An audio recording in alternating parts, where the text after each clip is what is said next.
Bago pa man naging kampiyon sa mundo si Mike Tyson, isa siyang bangungot na 18 taong gulang na walang nakakaintindi. Ang mga mata ng papremyo, iniwan ang mga binti ng ginto. Sa loob lamang ng 127 araw, 5 profesional na kalaban ang umakyat sa ring. Wala ni isa ang umabot sa huling kampana. Tyson, tapusin mo na to. Sa tingin ko, Sa tingin ko, Sa lahat-lahat, tumagal lang sila ng wala pang 20 minuto.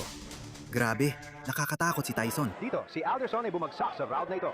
Nakaligtas sila habang bumagsak siya muli sa tunog ng kampana. Sa edad na 18, nag-debut si Tyson bilang profesional laban kay Hector Mercedes. Mula sa unang tunog ng kampana, sumugod siya agad. Nagpakawala ng matitinding suntok sa ulo at katawan.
Patuloy na pinanatili ni Tyson ang presyon hanggang sa isang malupit na kaliwang hook sa katawan ang nagpilit kay Mercedes na lumuhod.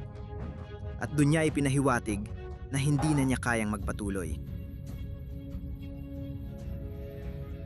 1 minuto at 47 segundo lang nagsimula ng paghahari ng takot ni Tyson. 1 buwan matapos nito, mas maikli pa ang itinagal ni Trent Singleton.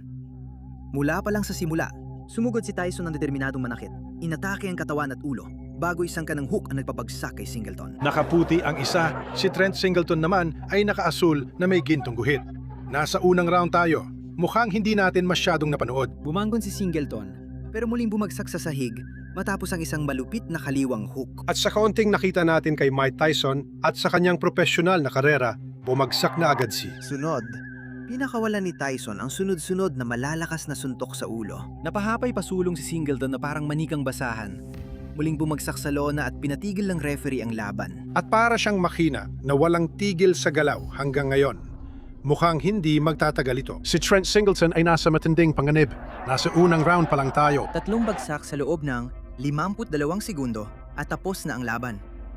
Pero ang susunod na kalaban ni Tyson ang siyang magpapatagal sa kanya, lampas sa unang round. Si Don Halpin ay pumasok sa ring na may karanasan sa 28 laban. Mas maingat ang naging diskarte ni Tyson. Inatake niya ang katawan at nagpalit pa ng tindig habang dahan-dahan niyang binabaklas si Halpin. Sa ngayon, hindi siya boksingero na madalas mag-jab. Gusto niyang lumaban ng malapitan, pasundot-sundot lang ng kaliwa. Magandang teknik niya. Itong mga suntok sa katawan, bihira mong makita ang isang boksingero na tumigil dahil lang sa isang suntok sa katawan.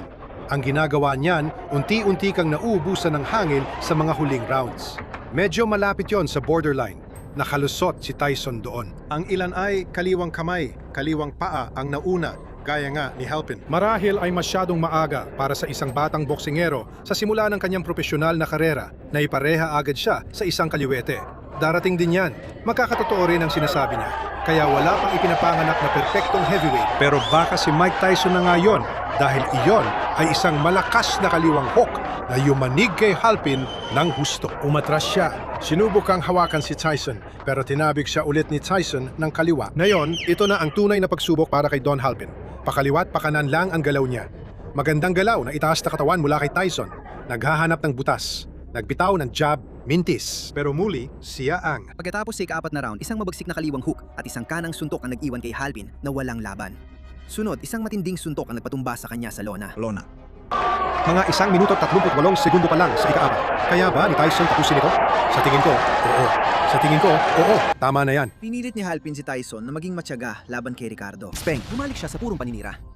Ito ang unang paglabas ni Tyson sa pambansang telebisyon at tumagal lamang ng 39 na segundo. Dinurog ni Tyson si Spain gamit ang mababagsik na kombinasyon bago siya pabagsakin ng isang malakas na kanan. Mike Tyson, 3 laban, 3 panalo, 2 sa loob lamang ng isang round. At ang huli laban kay Don Halpin ay umabot ng 4 na rounds sa kanyang maikling profesional na karera. Parang tren kung sumuntok. Bumangon si Spain, pero isang malakas na kaliwang hook ang nagpabagsak sa kanya na parang laruan sa lona. Ang mga mata ang nagpapakita ng totoo. Umalis na ang lakas sa kanyang mga binti. Kakikilala pa lang ng telebisyon kay Mike Tyson at nakakatakot ang naging pagpapakilala. 4 na kalaban na ang bumagsak at lalo pang lumalaki ang reputasyon ni Tyson. Sa Atlantic City, isang ikalimang lalaki ang umarap. Dumating si John Alderson na walang talo. May 4 na panalo sa pamamagitan ng KO at malaking lamang sa taas. Hinabol siya ni Tyson sa ring na parang toro.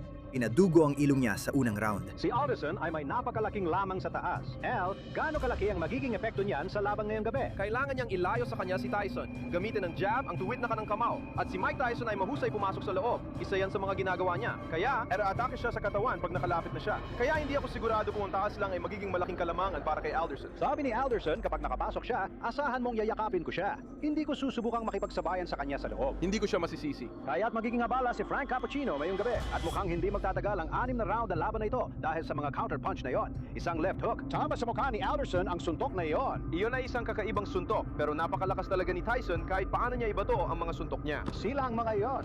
Para sa bawat suntok, na layuning patumbahin ka. Ngayon, Habang humaharap siya sa matitinding kalaban, ang tanong ay, kapag pumasok siya ng ganito, matatamaan ba siya ng mga counter punch?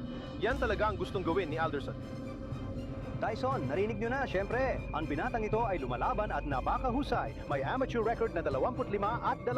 Isang boxing historian, nagbabasa ng libro pagkatapos ng libro tungkol sa boxing at pinapanood ang lahat ng makasaysayang pelikula ng mga magagaling. May kalamangan siya. Ang kanyang manager, si Jimmy Jacobs, ang may pinakamalaking koleksyon ng fight films sa buong mundo. Kaya, maaari niyang pag-aralan ang lahat Ang ng leeg ng ginagawa boxing, niya. ang leeg Sila ng mga boxing. sa mga Sila heavyweight ito. na kampeon. Tama na, Siyempre, napapakol. malayo pa siya sa kanila. Na maging ganon, pero napakalaki ng potensyal niya sa edad niya. Hindi mo maiwasang isipin yon. Gaano kalaki ang pressure at gaano karami ang kayang tiisin ng isang 19 na anyos na pinipilit maging pinakabatang kampeon sa mundo. Siyempre, sila ang nagsasalita dyan. Sila Cus D'Amato at Tyson ang gumagawa ng matatapang na prediksyon na ito. At sila mismo ang naglalagay ng pressure sa sarili nila. Ngayon, lumipat si Tyson sa southpaw. Hindi ko pa siya nakita gawin yung dati. Kawili Willie, tumama gamit ang lead left.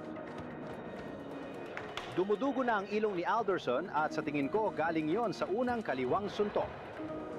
Si Tyson makikita mong parang toro habang hinahabol lang niya si Alderson sa paligid ng ring. Sabi ni Big John, kailangan niyang mauna ngayong gabi. Kailangan niyang gamitin ang mahahaba niyang braso sa kanyang kalamangan. Hindi pa niya nagagawa yon sa unang round. Alam mo, kapag lumilipat si Tyson sa southpaw, tingin ko yon ang senyales para kay Alderson na gamitin ang haba ng braso at taas niya para itira ang straight na kanang kamao.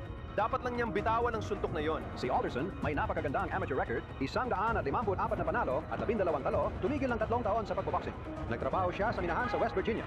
Nang magsimulang tanggalin siya sa trabaho doon, bumalik siya sa boxing ring at heto siya ngayon, 4 na panalo at 4 na knockout. At ngayon pa lang, matindi na agad ang unang round niya. Para kay Alderson, sa tingin ko ang susi ay kailangan niyang gamitin ang jab at sundan ng straight na kanan. Nagawa niya ito ng isang beses at tumama ang kanan kahit na hindi nasaktan si Tyson. Ayan na. Ngayon, hindi tumama ang kanang suntok. Pero kung ipagpapatuloy niya yan, mabibigyan niya ng dahilan si Mike Tyson na mag-ingat habang papasok. Ayan na naman, at tumama ang kanan niya. Kahit papaano, para mapigilan siyang sumugod gamit ang malalakas na suntok na binibitawan niya. Sa ngayon, Tama pose. sa mga huling segundo ng unang round, Mike Tyson na mas mababa ang tangkad sa kanilang dalawa, laban kay Big John Alderson. Sa ikalawang round, nahanap ni Tyson ang kanyang pagkakataon at tumama ng isang malakas na kanang suntok na nagdulot ng sugat kay Alderson sa ibabaw ng kaliwang mata at nagpabagsak sa kanya sa lona. Mga knockout sa unang round. Si Dan Alfred sa tingin ko ang tanging tao at mukhang hindi na rin magtatagal ito. Isang malakas na kanang suntok ang nagpabagsak kay Alderson. Meron siyang malalang hiwa sa ibabaw ng kaliwang mata. Bumanggon si Alderson pero itinuloy ni Tyson ang pag-atake at muli siyang pinabagsak pagkatunog ng kampana. Matapos suriin ang pinsala, pinatigil ng doktor ang laban at iniligtas si Alderson mula sa karagdagang bugbog. Dito, bumagsak si Alderson sa round na ito. Nakatagal siya kahit bumagsak ulit siya pagkatunog ng kampana. 5 laban at 5 knockout. Saka pa lang nagsisimula ang bangungot, 19 na taong gulang pa lang si Tyson at patuloy pa siyang umuulad.